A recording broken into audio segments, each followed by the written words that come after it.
मर जीवा बिन परथन लादे, पचे पचे जन्म गमायो रे पांडे, समझे वाद सो कीजे रे पांडे, समझे वाद सो कीजे।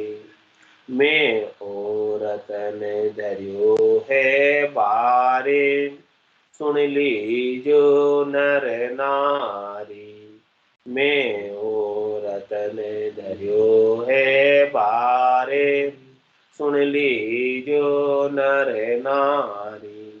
कै सुख राम चाहा कारज की, मानो बात हमारी।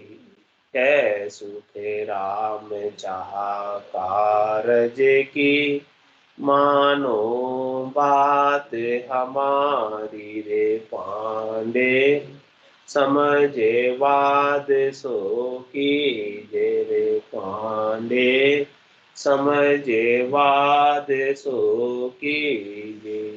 बिन समझा सो थापे उथापे, जामे क्या ले दीजे। बिन समझा सो थापे उथापे, जामे क्या ले दीजे रे पांडे, समझे वाद सो कीजे रे पांडे, समझे वाद सो कीजे। महाराज पंडितों से कह रहे हैं, विद्वानों से कह रहे हैं, ज्ञानियों से कह रहे हैं। पंडित विद्वान ज्ञानी शास्त्रार्थ करने में आतुर रहते, तर्क करने में आतुर रहते, क्योंकि उनके पास 52 अक्षरों का ज्ञान होता, बोलने की चतुराई होती, कला होती, बोलकर लोगों को प्रभावित कर ले, और शास्त्रार्थ में विजयी होना चाहते, जीतना चाहते। तो महाराज फरमा रहे कि आप हमारे साथ तर्क वितर्क करना चाहते, शास्त्रार्थ करना चाहते, ज्ञान चर्चा करना चाहते, तो पहले इस ज्ञान को समझो, फिर करो वाद विवाद जो भी करना। बिना समझ के वाद विवाद करोगे, बिना इस ज्ञान को समझे कुछ भी कहोगे कि ये सही है, हम जो कह रहे हैं वो सही है, जब तक आपको इस ज्ञान की समझ नहीं होगी तब तक आप अपने आप को सही मानते रहोगे। जो जिस मत का होता है, जो जिस पंथ का होता है, जो जिस संप्रदाय का होता है, वो अपने ही मत को, अपने ही पंथ को, अपने ही संप्रदाय को श्रेष्ठ समझता है। वो कब तक श्रेष्ठ समझता है? जब तक उसे दूसरी कोई अच्छी चीज की समझ नहीं। दूसरी अच्छी चीज की जब समझ हो जाती है तो उसे पता चलता है कि अपनी स्थिति कहाँ है।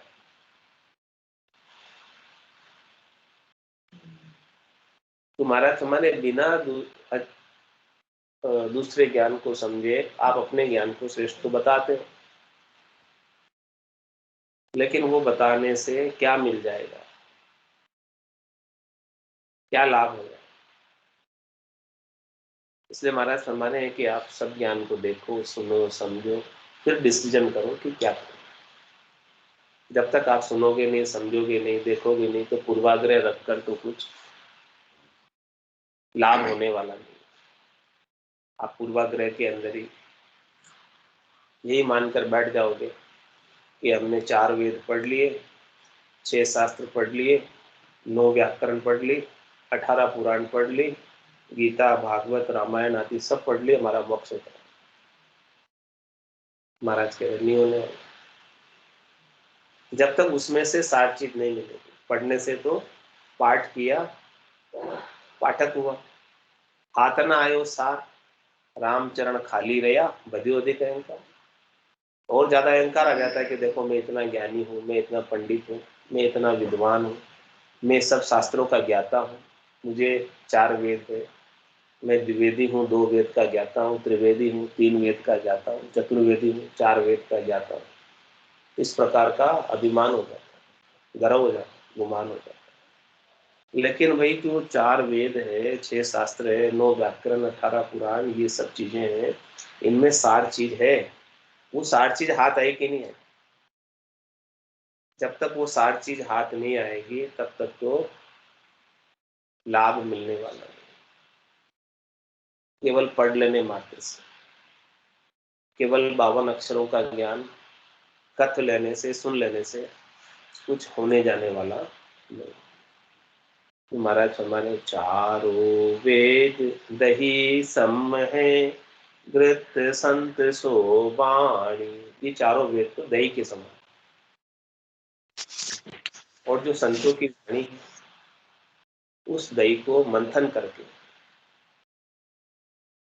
दही को भिगोकर उसमें से सार सार जो मक्खन है, तत्व चीज है, खास चीज है उसमें, उस चीज को, एक्सट्रैक्ट को छांट लिया, अलग कर लिया, और उसमें से जो छाछ था उसको अलग कर निचोड़ ली। संतों की वाणी के अंदर सारे शास्त्रों का निचोड़ आ गया, सार चीज आ गई, खास चीज आ गई। तो अपनी सामर्थ्य नहीं है कि अपन पूरा समुद्र को छिपा सके। ज्ञान 52 अक्षरों का इतना है कि इन उस ज्ञान को पढ़ने लग जाना, सुनने लग जाना, पूरी जिंदगी बीत जाएगी लेकिन वो ज्ञान अभी तक हाथ नहीं आया। लेकिन संतों ने अपनी अणभे की वाणी के माध्यम से इन चारों वेदों का, 6 शास्त्रों का, 9 व्याकरण का, 18 पुराण का, श्रुति स्मृति सबका आगम निगम का निचोड़ सार अपने सामने लाकर रख दिया कि भाई ये खास चीज है, ये आप सेवन करें। बिल्कुल रेडी हलवा बना के अपने सामने परोस दिया, अब तो बस आपको खाली सेवन ही करना है, रेडी कर दिया आपके लिए। चारों वेद दही सम है, घृत संत सो वाणी। अब देखो, घी की ज्यादा वैल्यू है या दही की ज्यादा वैल्यू? कौन सा चीज महंगी मिलती है बाजार में? घी महंगा मिलता है, दही महंगा मिलता है? पैसा खूब देखिए, दुकान ऐसा होता है। आज बोले वाला घी वाला ही है, मैं क्यों बोलते जबरदस्ती का घी वाला। तुम्हारा चाहे चारों वेद तो दही के समान है, और संतों की वाणी घी के समान। तत् नाम सुहंस तीरथ है, सो में कहूँ बखानी।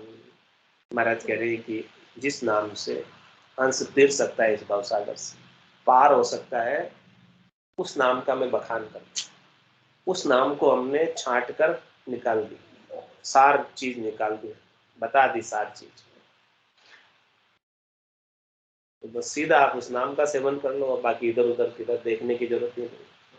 खास चीज मिल जाए तो फिर गौण चीजों की तरफ दृष्टि डालने की आवश्यकता ही नहीं। ये ज्ञान ऐसा है कि इस ज्ञान को प्राप्त कर लेने के बाद और कुछ भी प्राप्त करना बाकी नहीं रह जाता। तो इससे हंस को तिरने का तत्व ज्ञान, तत्व नाम, खास चीज, मुख्य चीज हमने छाट कर निकाली है। और क्या कह रहे हैं महाराज? वेद पुराण संबंध है भाई, जामे हीरो डारियो। ये वेद पुराण शास्त्र व्याकरण तो समुद्र है, अथाह, उसका कोई उसका कोई पार नहीं पा सकते, खो जाओगे उसमें,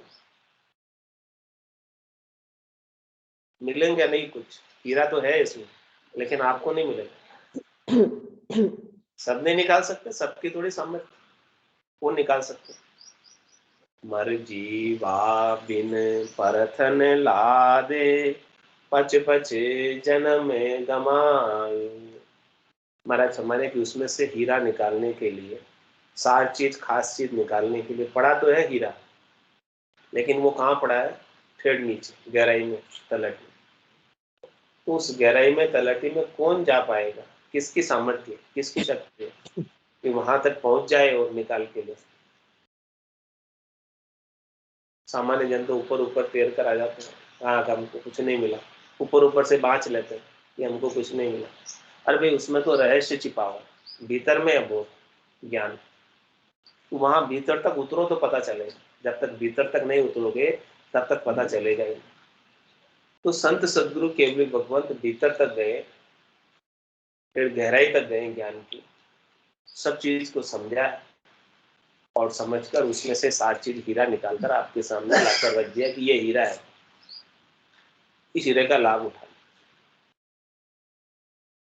बाकी तो इसके बिना तो पचाई कर कितनी करती रहो उनके साथ, 52 अक्षरों के ज्ञान के साथ, कभी कुछ चीज मिलने वाली नहीं।